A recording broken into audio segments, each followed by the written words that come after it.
They say home is where the heart is. But children, let me tell you, I once found out that home is sometimes where the greatest danger hides. And the only person who saw it wasn't a detective or a prophet. It was a tired doctor on a Tuesday afternoon. My life was, by all accounts, comfortable. Smooth edges, soft lighting, and a mortgage I was proud of. I was in for a routine checkup, just minor fatigue, nothing serious. I sat there, expecting a vitamin prescription, maybe a lecture on stress. But Dr. Evans, a man who usually talks about the weather, looked at me with the kind of gravity reserved for seismic events.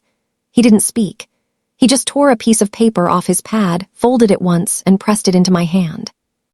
His voice was a low whisper, his eyes wide. "Don't open this until you're in your car, and whatever you read, don't go home. Run." That note changed everything. That note, children, was the diagnosis of my life. Children, that is the greatest lie we are told from the cradle to the grave. We are taught to seek soft landings to build lives draped in velvet, where every surface is padded and every sound is muffled. I had been comfortable for years.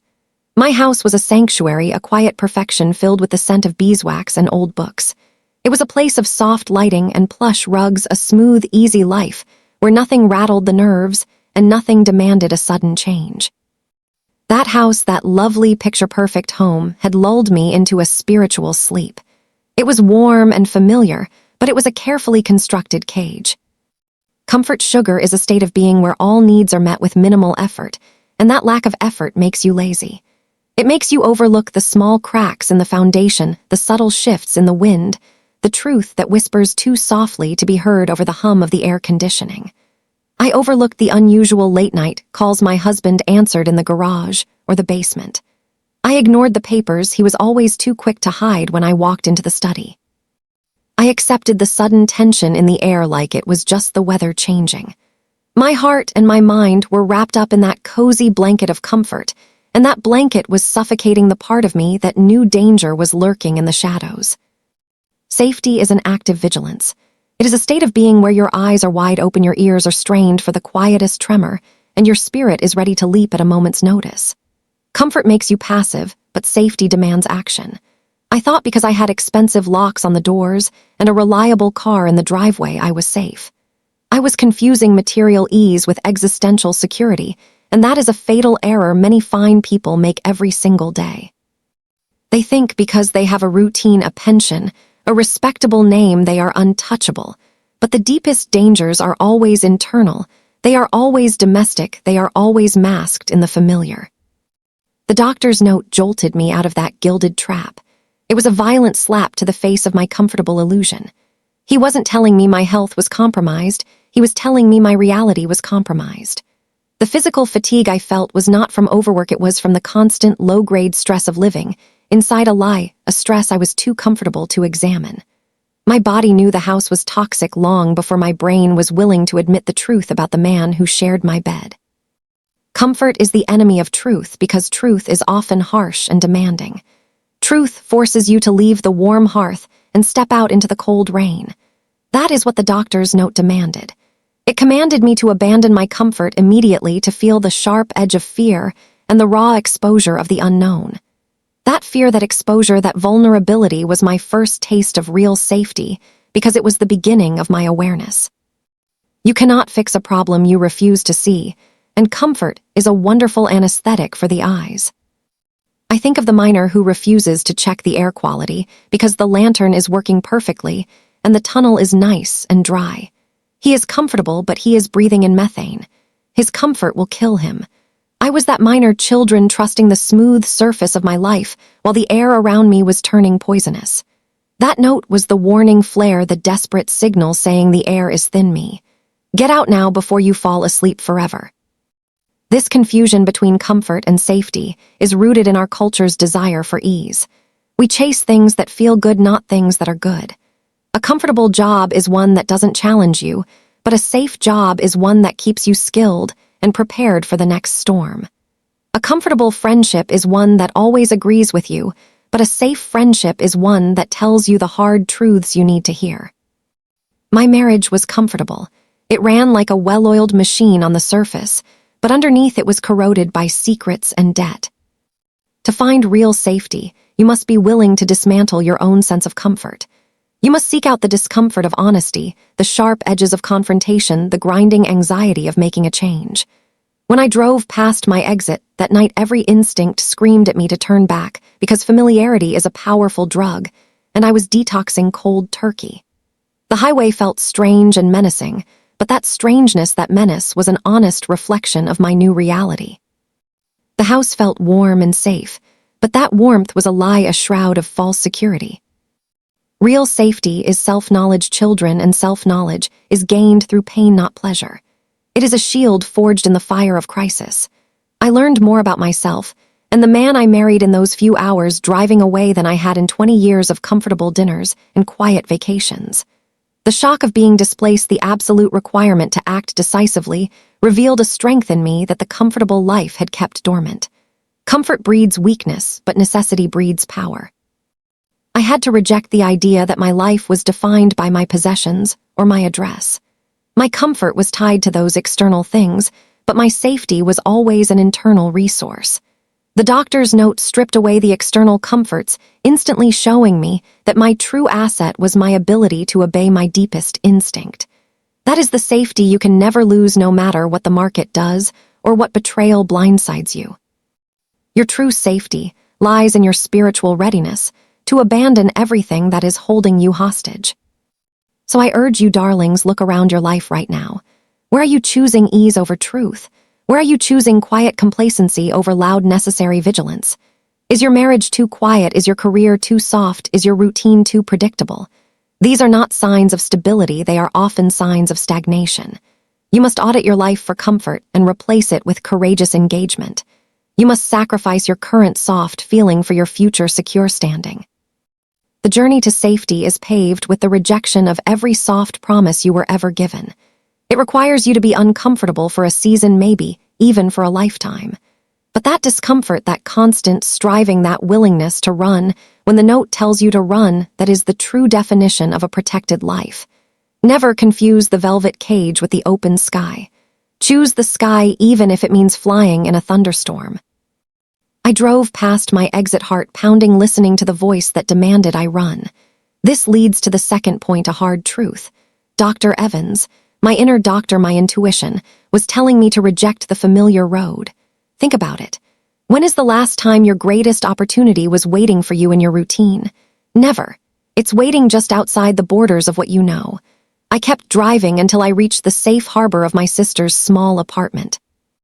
My darlings, let me tell you more about that second point, because it holds the secret to half of your adult suffering. I said salvation looks like a rejection of everything familiar, and I meant it from the bottom of my soul.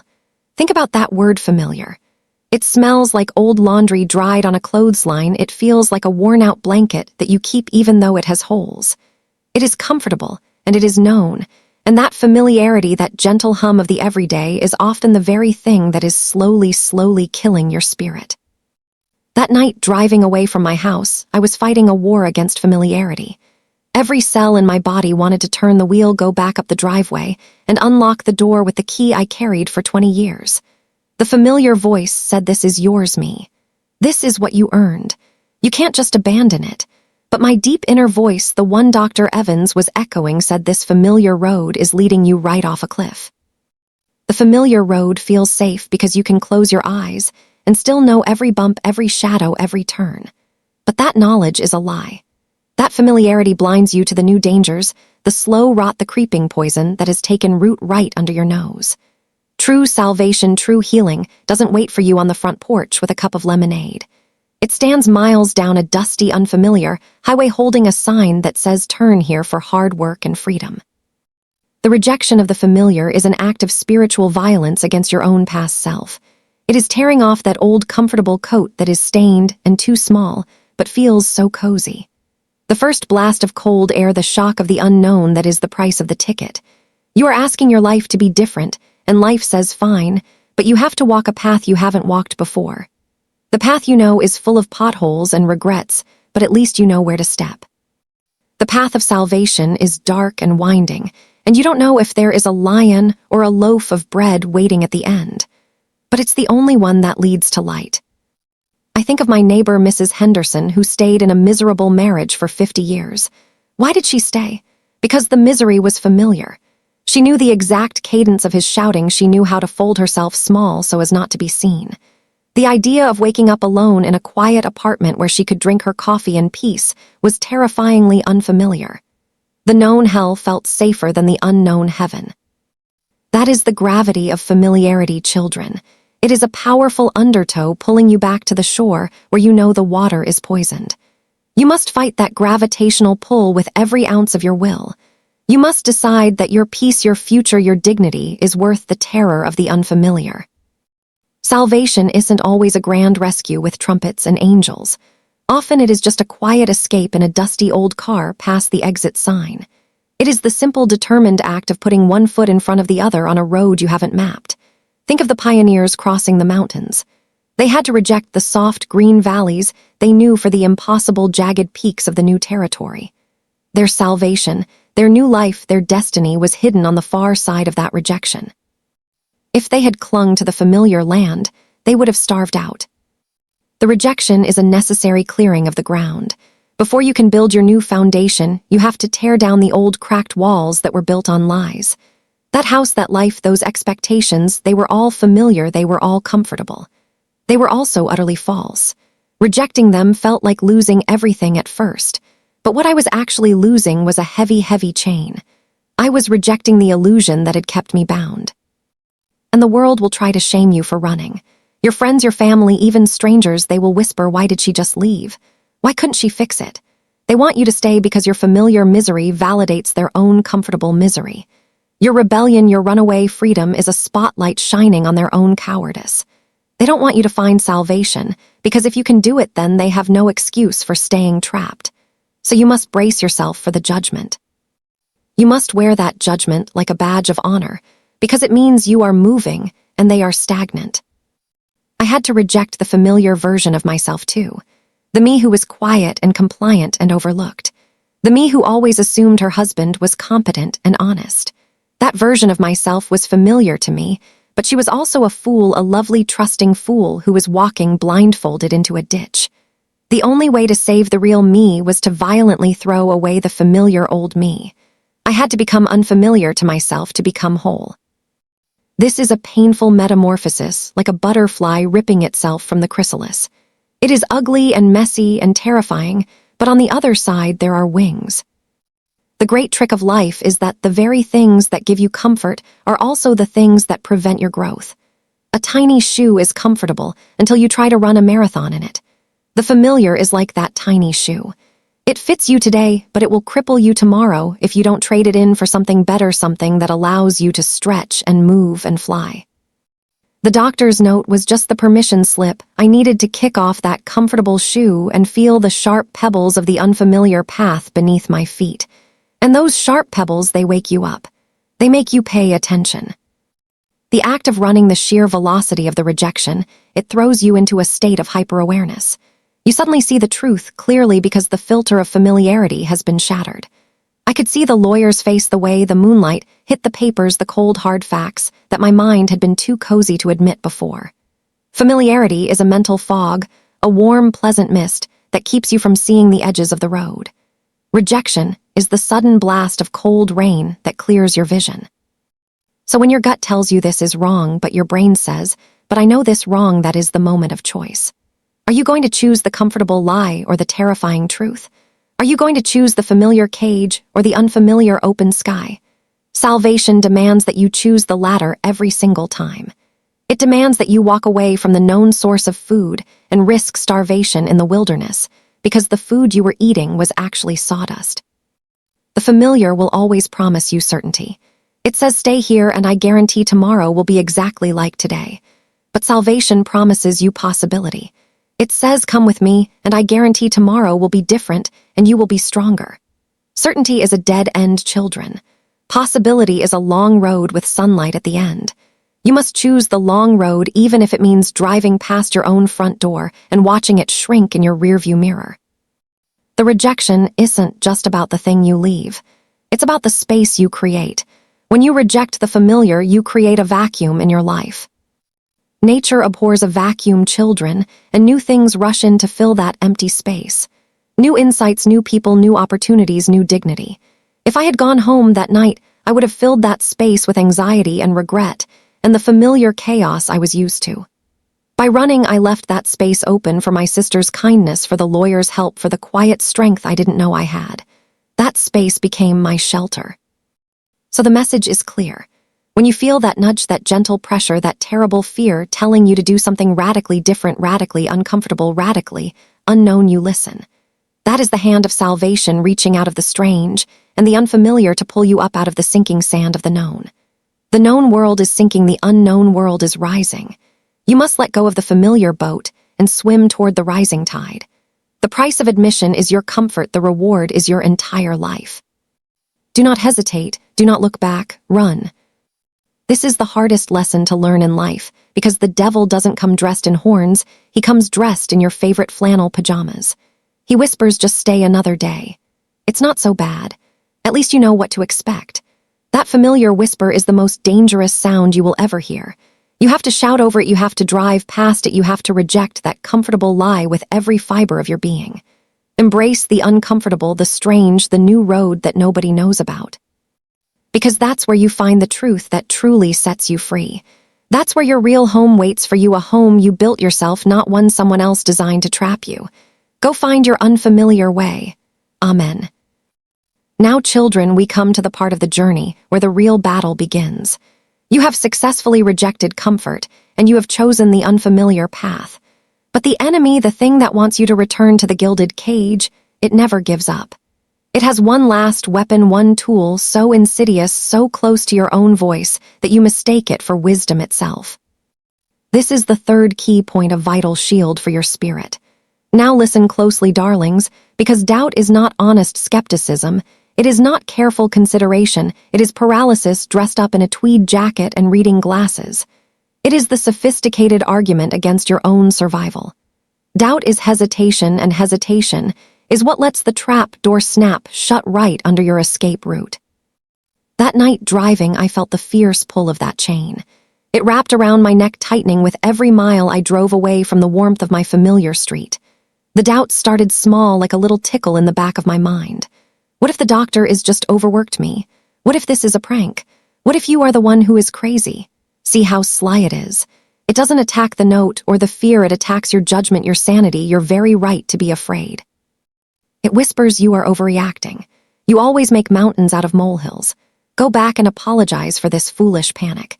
It uses your history against you, your past mistakes, your moments of anxiety, all as ammunition to convince you that this one time, the one time you absolutely must run, you should instead stop and wait. Waiting, children, is what the chain demands. It doesn't want you to turn around, it just wants you to stop moving so it can wrap itself tight. The chain is forged from fear of embarrassment and fear of loss.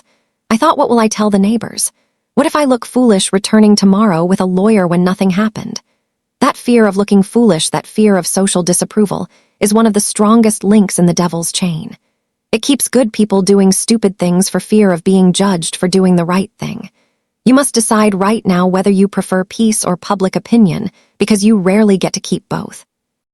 Doubt is a spiritual tax on forward movement.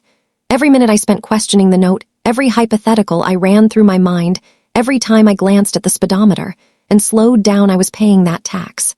The longer I paid it, the less energy I had for the fight. The essence of doubt is this: it demands proof before you move, but salvation requires movement before you get proof. You have to jump across the chasm before you know if the other side is solid. Doubt says prove it first. Life says jump, and then you will see. Think of Peter walking on the water. He was safe only as long as he focused on Christ and moved. The moment he doubted, the moment he looked down and saw the churning, unfamiliar water, the chain tightened, and he began to sink. His doubt, his hesitation, was a heavier weight than his whole body.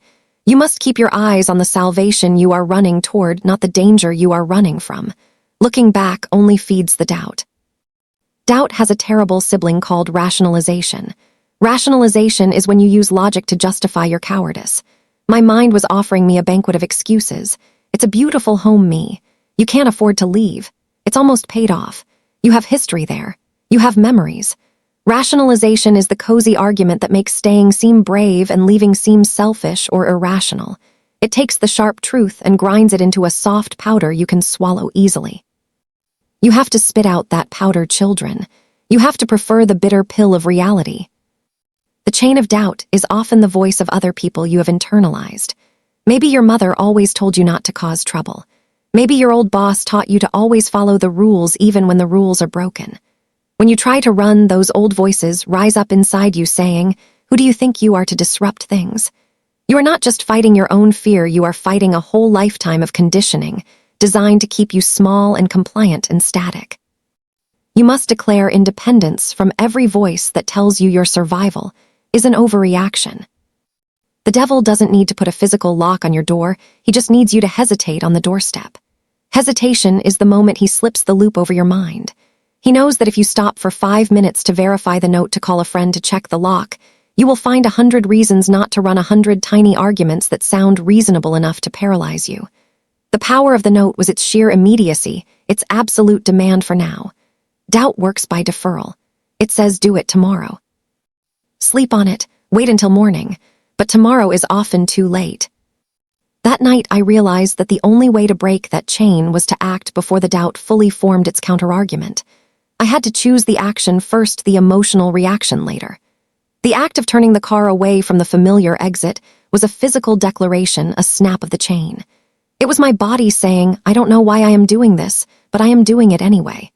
When you choose action over analysis, you deny doubt the fuel it needs to burn. If you are standing at the edge of the change, you know you need to make, whether it's leaving a bad situation, or starting a hard business, or telling a difficult truth, and you feel that cold clutch of doubt in your stomach, you must remember that feeling is not a warning to stop. It is a sign that you are on the right path. Doubt only attacks things that matter. It never bothers you when you are sitting still watching television. It only attacks when you are lunging toward a life that requires courage. My grandmother used to say, if the devil is pulling your coattail, it means you are moving too fast for him to catch you. Doubt is the tug on the coattail. It is the resistance of the old life trying to reclaim you.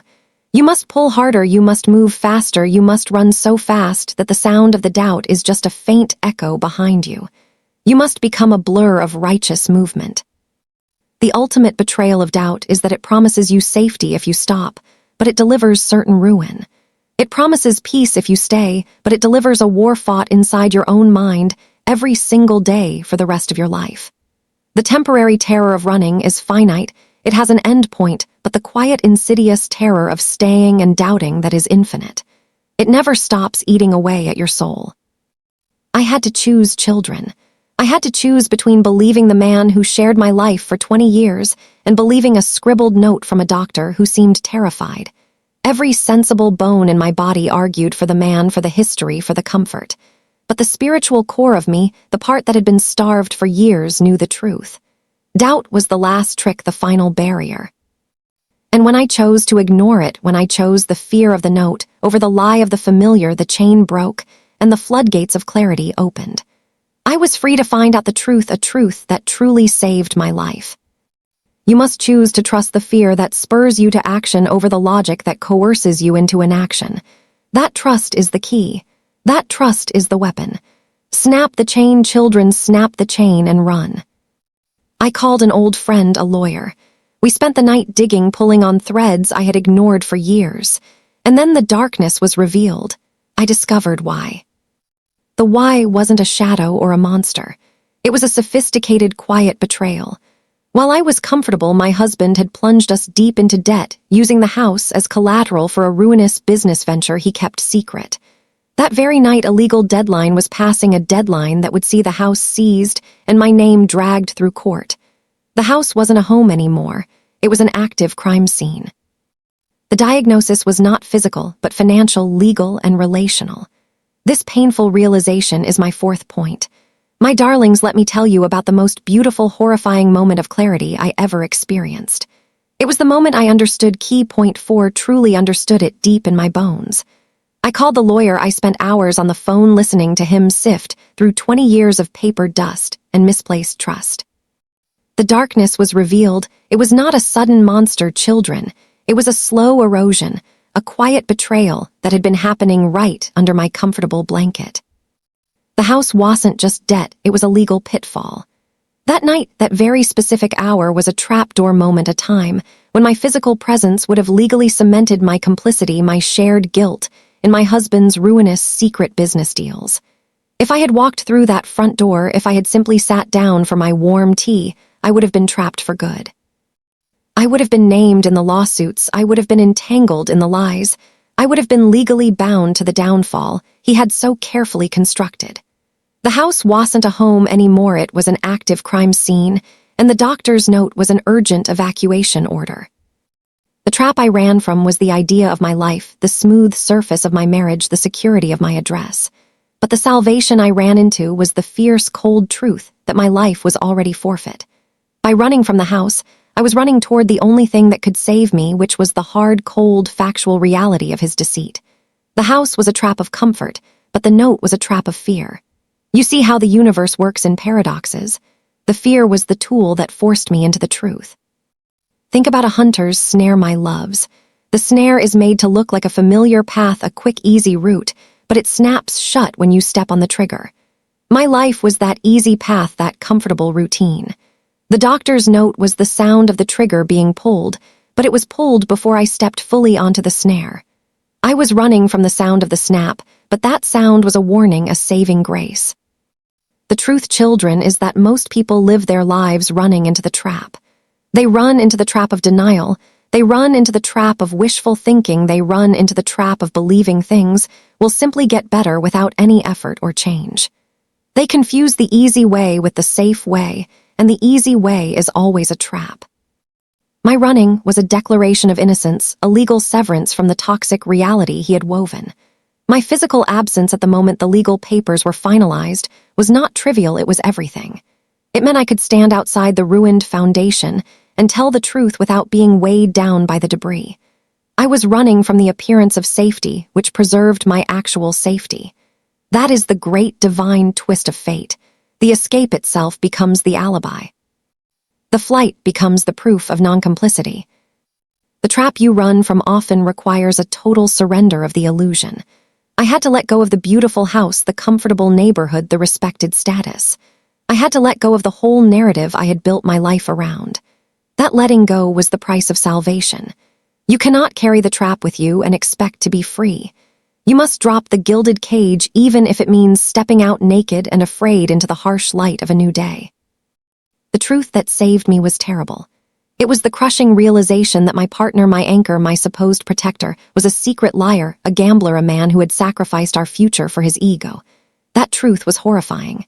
It was painful. It required months of therapy and tears and rebuilding. But it was also the single most clarifying, saving fact of my entire existence. It shattered the comfortable mirror that showed me a pretty lie and forced me to look at the sharp shards of reality. The trap was that I was running from the consequence of the truth. I was running from losing the house, from losing the money, from losing the respectability. But the note, the doctor's desperate urgency, forced me past the consequences and straight into the source of the danger, the truth of the betrayal. You must always run toward the source of the wound, not away from the sight of the blood. The wound is where the healing begins. Think of it like quicksand, children. The quicksand is your toxic situation, the house, the job, the relationship. The more you struggle to stay comfortable, the more you fight to maintain the appearance of stability, the faster you sink. Your efforts to remain comfortable are the very actions that trap you. The only way to survive quicksand is to do the counterintuitive thing, to spread out, to surrender to the surface tension, to throw yourself into a horizontal state of vulnerability. That surrender to vulnerability, that is the run, that is the truth that saves you. My running was that horizontal spread. It was an act of surrender to the unknown. I surrendered my routine, my plans, my entire 20-year investment. And by surrendering the trap, I saved the essential part of myself, my integrity, my legal standing, my right to a future, unburdened by his debt. The trap was the lie that was masquerading as my life. The salvation was the truth that my life was worth more than his deception. This point is a warning against confusing the forest for the trees. The house was the tree, the debt was the forest fire. The note told me to run from the tree, which was the trap, but that action. simultaneously pulled me out of the forest fire, which was the actual danger. You must trust that your gut, that little doctor inside you, is always pointing toward the bigger danger, the existential threat, not just the visible surface problem. Many people stop running too soon. They run out of the house, but they stop in the garden. They have left the immediate danger, but they have not embraced the full truth that saves them. They try to save a few pieces of furniture, they try to salvage a shred of dignity from the ruin. That hesitation, that backward glance, that attempt to reclaim a tiny piece of the trap, that is where the snare catches their ankle. You must run until you are miles and miles away, until you are breathing the air of a whole new state of mind, a whole new reality. The trap you run from must be completely abandoned. Do not try to rationalize or negotiate with the trap. Do not try to turn the cage into a pleasant bird feeder. It is a cage, and its purpose is to hold you captive. The only saving truth is its complete rejection. This is a radical, demanding truth, but it is the only one that guarantees your freedom. I lost everything material that night, but I gained everything essential. I gained the unshakable knowledge that I can survive anything. I gained a new appreciation for my own judgment, and I gained the legal and emotional distance necessary to rebuild my life honestly and truly. The truth that saved me was the raw knowledge that I was alone and that I was capable. That is a terrible, wonderful thing to discover. You must remember, children, the house, the comfort, the familiarity, they were all illusions built on a foundation of lies. The only solid thing I had left was the note and the desperate movement it demanded. The desperate movement was the truth. The stability I was clinging to was the trap. That is the paradox. That is the saving grace. So when your instinct screams run and your mind offers you a dozen comfortable reasons to stay, please remember this. The thing your mind is trying to protect, the thing you are afraid of losing, that is the trap. The terrifying movement you are being asked to make, that is the truth, that is your salvation. Do not be fooled by the familiar comfort of the lie. Run toward the sharp, saving light of the truth. I was running from a life I thought was real. By running, I preserved my own legal standing, my freedom, and my dignity. My physical absence from that house at that specific hour prevented me from being legally entangled in the final stages of his disastrous scheme. Running wasn't just physical. It was a separation from a toxic reality. In that moment, I realized that the doctor was just a messenger. The true physician was inside me, urging me forward. This is the deepest lesson of all. My fifth point. My children, my loves, this point is the central chamber of the whole story, the core lesson I hope you carry in your own heart. Your gut feeling is the best doctor you'll ever consult. Pay the fee. I am not talking about magic or superstition or some airy-fairy nonsense. I am talking about your inner doctor, the deep intelligence that lives below your thinking brain. This doctor has a perfect medical history of you. It has witnessed every small betrayal, every subtle slight, every moment your soul shrank a little, and every moment it expanded. It is a silent, tireless recorder, the archive of your survival. The inner doctor, children, is the sum of every ancestral wisdom, every time your great-grandmother knew which berry to eat and which serpent to avoid.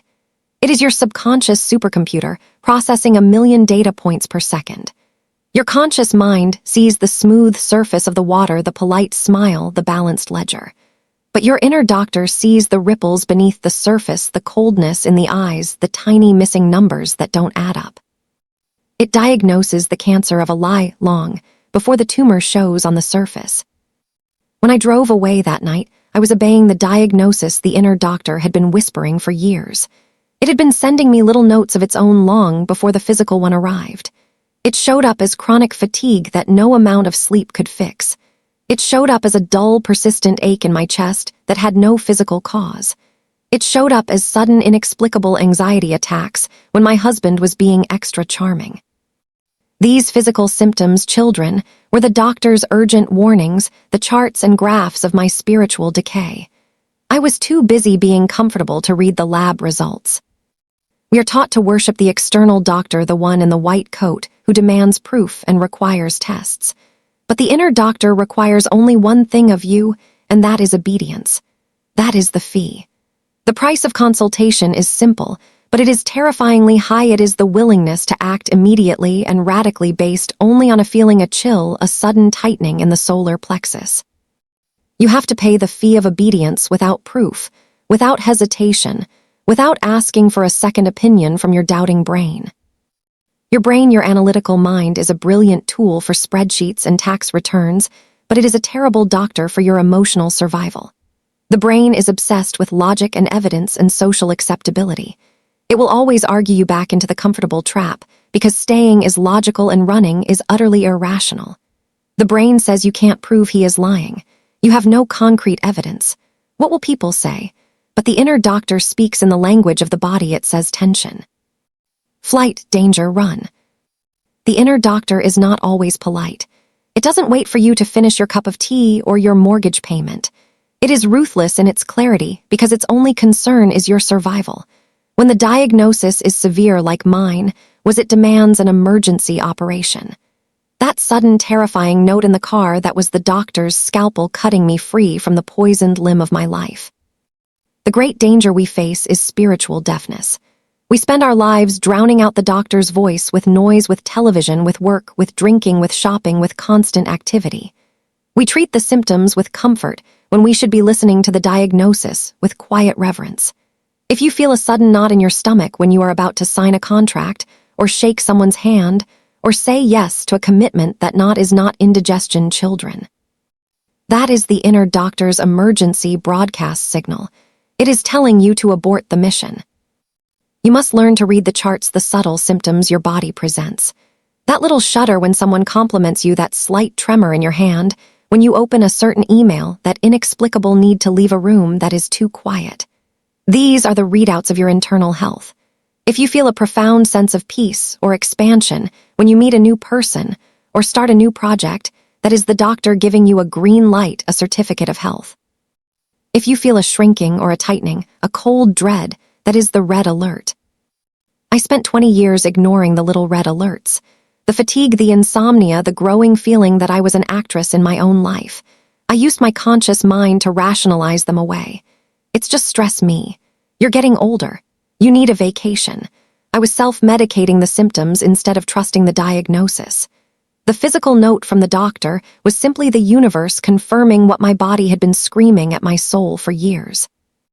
The note was an external mirror, reflecting an internal truth I had refused to look at. The fee of obedience is the hardest payment to make because it requires you to look like a fool to the outside world and sometimes even to yourself. It requires you to make sudden turns, to cancel long-planned events, to walk away from huge investments simply because of a feeling. People will call you unstable or dramatic or irrational. Let them call you whatever they want. They are not the ones paying the ultimate price for your compliance or your rebellion. You must prioritize your inner health over external opinion. I walked away from millions of dollars of perceived wealth and stability that night because the inner doctor screamed run. That was the payment. It felt like ruin, but it was salvation. If I had paused, if I had doubted, if I had waited for the evidence, I would have lost my integrity, my name, and my freedom. The time delay required for logical proof is often the exact window the trap needs to spring shut. The inner doctor is faster than the lawyers, faster than the accountants, faster than the lies. It is immediate, children, it is now.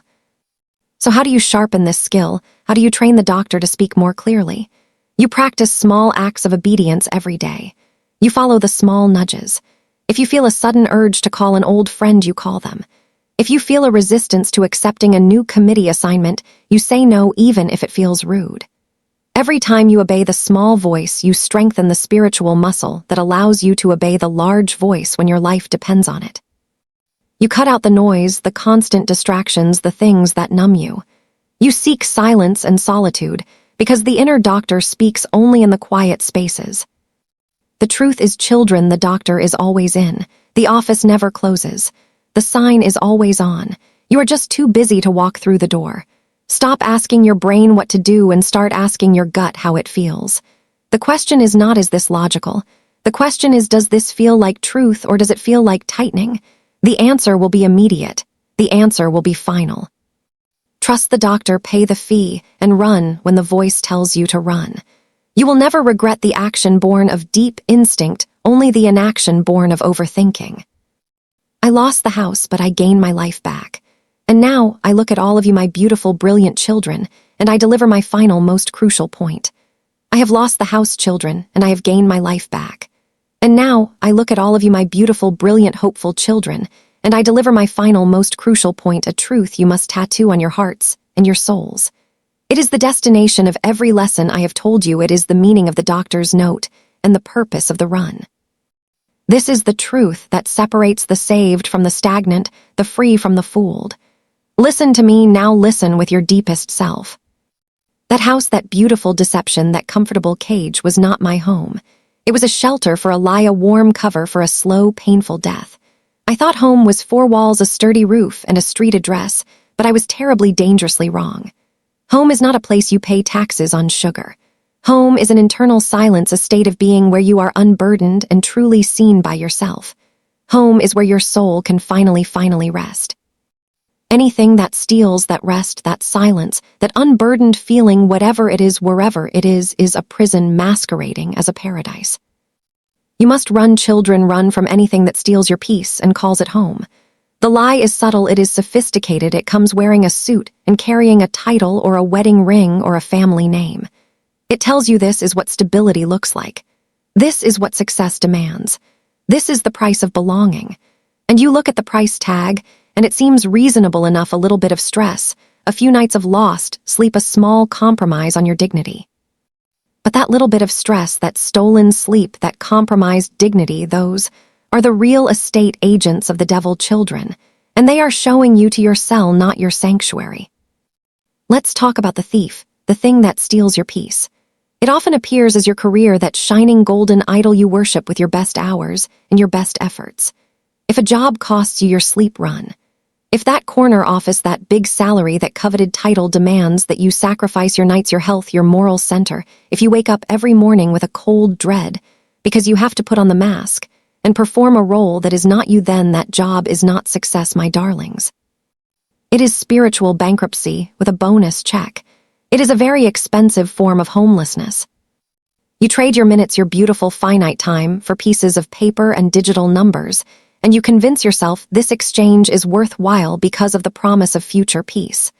But the moment of peace never arrives. They just move the finish line.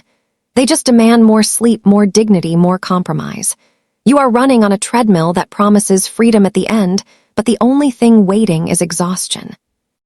If your work feels like a constant war waged against your own nervous system, that workplace is not a professional environment, it is a toxic battlefield. Run away from the uniform, run away from the badge, run away from the paycheck that feels like blood money, because your peace, your health, your sanity are not negotiable assets. And what about friendship? That beautiful, necessary bond that holds us together in this harsh world. If a friendship costs you your dignity, run. If you have to shrink yourself down to fit into their shadow, if you have to laugh at jokes that hurt your soul, if you have to constantly perform a role to earn their grudging affection, then that person is not a friend, children. They are a warden, they are a keeper of your smaller self. They require you to mutilate your own self-respect just for the privilege of sitting at their table. They are stealing your inner shine, your authentic light, and replacing it with a dull dependency. Dignity is the bedrock of your soul, it is non-renewable. You cannot spend it to buy friendship. If you leave a conversation with a specific person feeling smaller, feeling ashamed, feeling hollow, then that person is not your friend, they are your thief. Run away from the toxic circle, run away from the gossip, run away from the quiet, constant humiliation, and choose the loneliness of freedom over the comfortable bondage of being accepted by mean spirits. And the hardest one, children, the one that twists the knife deepest, is relationship. If a relationship costs you your joy, run. Joy is your birthright, it is the evidence of your alignment with the divine. It is the music that your soul makes when it is properly tuned. If the person who promised to cherish you instead criticizes, you constantly twists your words, makes you feel guilty for existing, makes you feel that your happiness is a direct threat to their own comfort, then that is not a partnership. That is a hostile takeover. That is an emotional dictatorship disguised as love. Love, children, should be expansive. It should make you feel bigger, lighter, brighter. It should be a constant source of quiet strength, not a constant source of draining anxiety. If you find yourself holding your breath waiting for the storm to break, if you find yourself preemptively apologizing for things you haven't even done yet, if you find yourself walking on eggshells in your own sacred space, then that space is no longer sacred. It is a minefield. And if the person who plants the mines is the one who claims to love you, then you have a simple and terrifying choice. You must choose yourself. You must choose your joy. You must choose your life. Do not wait for the note. Do not wait for the scream. Listen for the whisper. This is the great failure of the modern soul children. We wait too long. The inner doctor, my physician, my intuition is always sending us the whisper first. The whisper is the small nagging thought that doesn't make sense. It is the tiny twinge in your gut when you say yes when you mean no. It is the moment you glance at your bank account or your wedding photo or your job title and feel a sudden cold emptiness despite all the outward perfection. The whisper is the diagnosis delivered softly, gently, and early when the problem is still small enough to be fixed with a minor course correction. But we are spiritual procrastinators. We are addicted to noise. We turn up the radio, we open another app, we schedule another meeting, we buy another distraction to drown out that whisper. We mistake the volume of the world for the importance of the truth. We ignore the whisper until it has to become a shout, the doctor's warning turning into the note turning into the betrayal turning into the complete and utter collapse of your world. And when the shout comes, when the note is slipped into your hand, or the betrayal is exposed on a screen, or the doctor tells you your stress has caused a physical illness, you are forced to pay the highest price. You have to burn the whole barn down just to escape the single rat. If I had listened to the early fatigue, the quiet dread, the slight resistance I felt years ago, I could have left with dignity and grace, and maybe a small suitcase. Because I waited, because I was comfortable, I had to leave in a hurry with nothing but my life and the clothes on my back. The secret to a life of peace, children, is immediate obedience to the whisper. You must discipline yourself to react to the smallest alarm as if it were the greatest. If something feels off, it is off. If something feels wrong, it is wrong. You don't need proof. You don't need external validation. You need to honor the internal diagnosis of your highest self. That inner voice is never wrong about what is harming you. It is only wrong about the timing because it always wanted you to leave sooner. Run, my darlings, run, and never look back at the ruin you escaped. The only thing you need to carry with you is the knowledge that you saved yourself. When you finally stop running, when you finally find the safe harbor of your own making, you will feel a profound sense of spiritual weightlessness. You will discover that the things you thought were anchoring you to stability were actually just heavy chains holding you beneath the surface. You will discover that the loss you feared was actually the inventory of the chains you threw away. And when you rebuild, you will build differently. You will build a home that is entirely internal, that cannot be seized or stolen or ruined by betrayal. You will build a life where the foundations are truth, the walls are dignity, and the roof is the clear, open sky of your own joy. That is the only true home, and it has no address. It is simply the beautiful, radiant space you occupy when you are completely yourself, completely honest, completely unburdened, and completely at peace. So go now. Go with the full knowledge that you have the internal physician, the compass, the courage, and the strength of the running woman inside you. If a job costs you your sleep, run. If a friendship costs you your dignity, run. If a relationship costs you your joy, run. Don't wait for the note. Don't wait for the scream. Listen for the whisper, and when your inner doctor tells you to go, you go. You find your safety. You find your new sky. Thank you. Now go home or don't, and live fully in your own truth.